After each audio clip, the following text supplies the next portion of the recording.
Ayon nga po dito mga idol kay WBC World Welterweight Champion King Ryan Garcia, inanunsyo nito na sa darating na buwan ng Setyembre 12, lalabanan niya si Conor the Destroyer Ben sa Las Vegas, Nevada upang depensa nito kay Conor Ben ang kanyang WBC World Welterweight belt.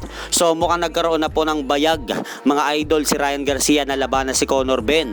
Dahil kung matatandaan po natin, kamakailang ulit hinahamon ni Conor Ben si Ryan Garcia na maglaban sila, pero wala nga pong tugon si Ryan Garcia sa mga hamon sa kanya ni Conor Ben.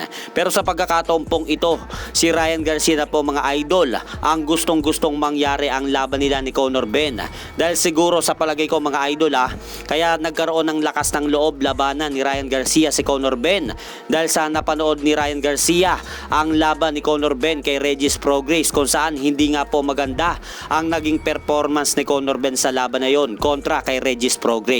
At sa kabilang banda naman mga idol, in-update nga po ni former 3 Division World Champion John Riel Casimero ang kanyang mga boxing fans ng kanyang kasalukuyan timbang ngayon bago siya sumalang sa kanila magaganap na official and final weigh-in ni Luis Nery sa darating na June 5 sa bansang Japan, dyan sa lugar ng Aichi Sky Expo. Dahil sa pagtapak nga po mga idol ni Cuadro Alas sa timbangan, tumimbang po siya na mahigit 56.8 kg o 125.2 pounds. So kakaunti na lang pala ang dapat ibawas ni General Casimero mga idol sa kanyang timbang ngayon, dahil ang napagkasunduan na timbang na laban nila ni Luis Nery ay nasa 124 pounds o sa makatuwid mga idol, mga timbang na po yan ng featherweight division.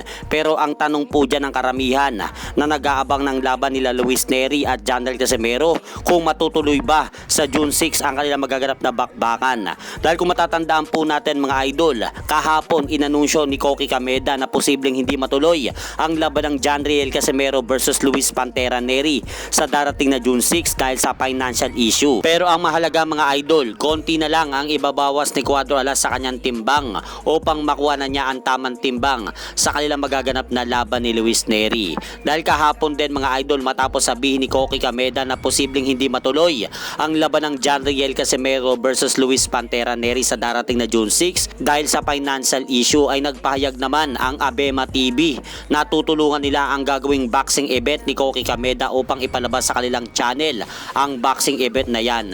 At hanggang dito na lang po muna ang aking update sa mga ganapan sa mundo ng boxing. At syempre mga idol, huwag nyo rin pong kalimutan, pakisuportahan nyo naman po muna ang ating munting channel. Maraming salamat po.